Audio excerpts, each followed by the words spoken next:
The sun beat down on my neck, an unrelenting force that seemed to grow hotter with each passing second. The desert stretched out before me, an endless sea of golden sand, shimmering under the oppressive heat. I could feel the sweat trickling down my back, soaking my shirt, but it did little to cool me down. The sun was merciless, a blazing orb in the sky that showed no signs of relenting. My breath came in ragged gasps, each inhale a struggle against the thick, dry air.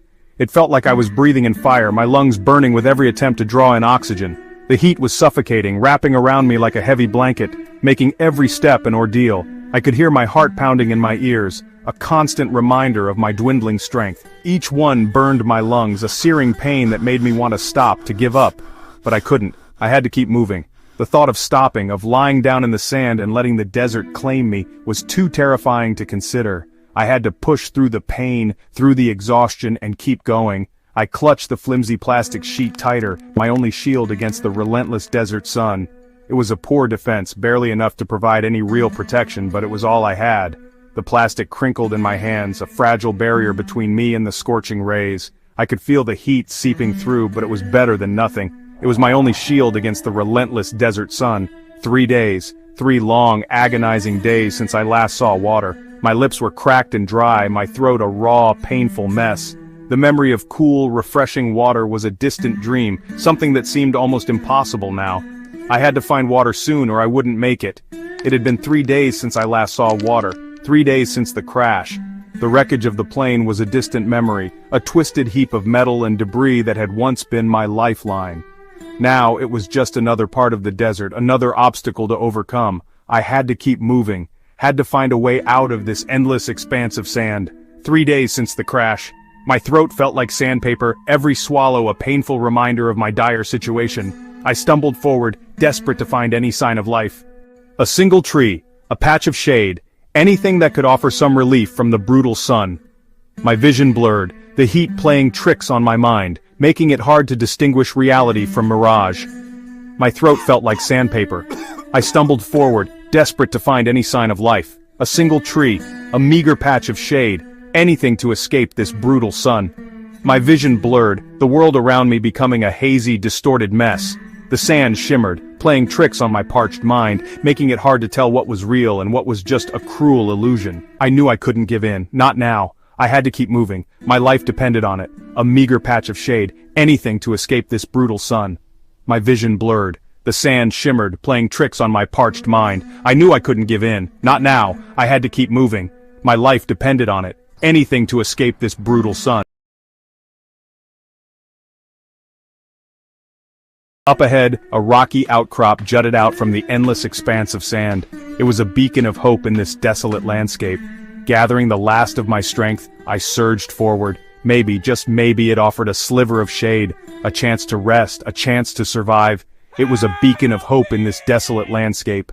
Gathering the last of my strength, I surged forward. Maybe, just maybe, it offered a sliver of shade, a chance to rest, a chance to survive. Gathering the last of my strength, I surged forward. Maybe, just maybe, it offered a sliver of shade, a chance to rest, a chance to survive. Maybe, just maybe, it offered a sliver of shade, a chance to rest, a chance to survive. It all started so simply, a solo hike through the national park, a chance to reconnect with nature, escape the noise of the city. I was an experienced hiker, or so I thought. I had my maps, my compass, my supplies. I was prepared. The first day was exhilarating. Fresh air filled my lungs. Towering redwoods dwarfed me. I felt alive.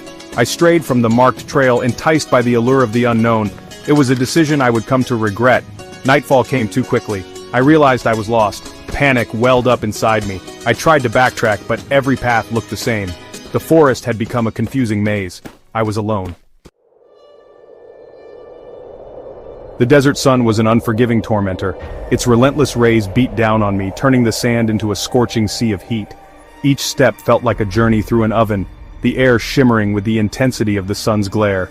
It sucked the moisture from my body with each passing hour. Sweat poured from my skin, evaporating almost instantly, leaving behind a salty residue that stung my eyes and burned my skin. My lips cracked and bled. The dryness was unbearable. Each movement of my mouth a painful reminder of my dire situation. My tongue felt like a piece of leather. It was swollen and rough, making it difficult to swallow, let alone speak. I searched desperately for any sign of water. My eyes scanned the horizon, hoping for a mirage to turn into reality, for a glimmer of hope in this vast, desolate expanse.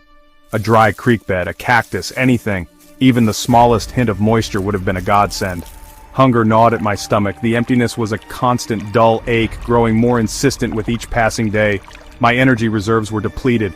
Every step was a monumental effort, my legs feeling like lead, my body screaming for rest. I rationed the last scraps of food days ago. Each morsel had been a precious lifeline, but now, even those were gone. The thought of eating insects crossed my mind. Desperation does strange things to a person, and I found myself considering options I never would have before. Something I never imagined I would consider. The idea repulsed me, yet the gnawing hunger made it seem almost reasonable. But survival instincts were taking over. Days blurred into nights. The passage of time became meaningless. A continuous cycle of scorching heat and freezing cold. The desert nights were cold, a stark contrast to the scorching days. The temperature plummeted, and I found myself shivering uncontrollably. I huddled under the meager shelter of my plastic sheet, shivering. I dreamt of water, cool, refreshing water, the kind that would soothe my parched throat and bring life back to my weary body. The dreams were so vivid, so cruel when I awoke to the harsh reality of my situation. Each morning, the crushing disappointment of waking up to the same barren landscape was almost too much to bear. Days turned into a week. Hope, once a flickering flame, dwindled with each passing hour. I stumbled through the desolate landscape, a shadow of my former self. The rocky outcrop offered little respite. The shade it provided was minimal. Then, I saw it. Looming in the distance, a towering mountain range pierced the horizon. It wasn't on my map. This wasn't where I was supposed to be, but the mountains represented a glimmer of hope. Mountains meant water. Mountains meant a change in terrain. Maybe, just maybe, they held the key to my survival. With renewed determination, I altered my course, setting my sights on those distant peaks. They became my beacon, my reason to keep fighting. Section 5. The Crashing Storm.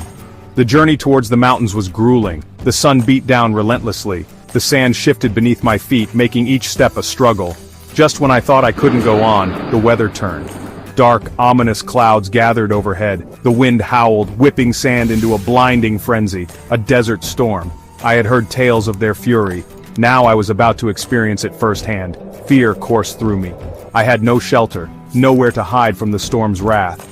The first drops of rain were like icy needles against my skin. Then the heavens opened, unleashing a torrent of water.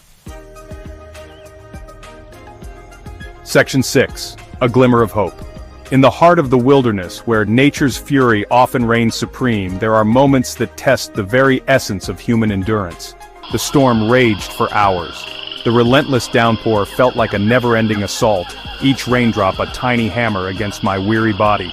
Lightning split the sky, illuminating the desolate landscape in an eerie glow. Each flash was a stark reminder of nature's raw power, casting shadows that danced menacingly around me.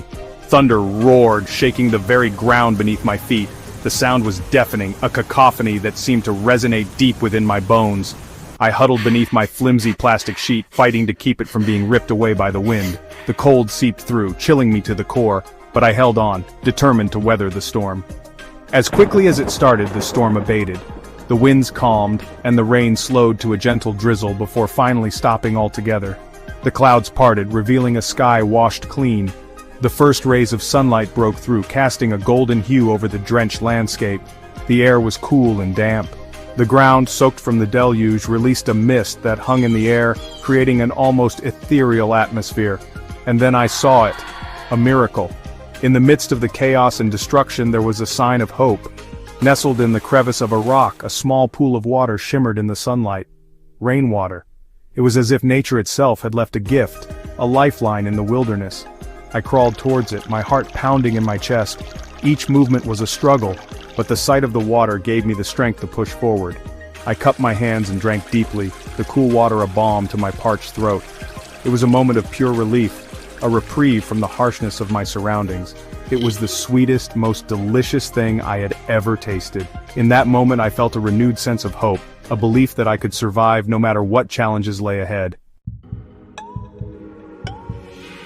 Section 7. Finding Strength. The rainwater was a turning point. It revitalized me, both physically and mentally. I knew I couldn't give up. I had to keep pushing towards those mountains. They held the promise of rescue. The landscape gradually changed as I approached the base of the mountains.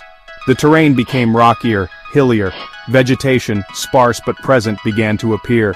Small shrubs, cacti, even a few stunted trees clung to life. With each step, I felt a surge of hope. I was no longer alone in this desolate landscape. There was life here, and where there was life, there was hope. Section 8. Race Against Time. Days later, I stumbled upon a dirt road winding its way through the mountains. It was a lifeline, a sign of civilization. I didn't know where it led, but I didn't care. It was a chance. I followed the road, my legs screaming in protest. But I pushed on, fueled by adrenaline and the desperate need to survive. As the sun began its descent, casting long shadows across the rugged landscape, I spotted it, a cabin. A small wooden cabin nestled among a cluster of trees. Smoke curled from its chimney, a beacon of warmth and life. I'd never been so relieved to see anything in my life. Section 9. Lessons from the Wild. I don't remember much about what happened after I reached the cabin. I vaguely recall a kind face, a warm fire, and the feeling of relief washing over me. I had survived. My ordeal in the wilderness lasted 2 weeks. 2 weeks that tested me to my very core. I faced my own mortality, stared death in the face, and I emerged from the experience forever changed. I learned the true meaning of resilience, the indomitable spirit that lies within us all. I learned the importance of preparation, but also the need to adapt and improvise when things go wrong. Most importantly, I learned the profound power of hope. Hope that kept me going when all seemed lost. Hope that ultimately led me back to safety.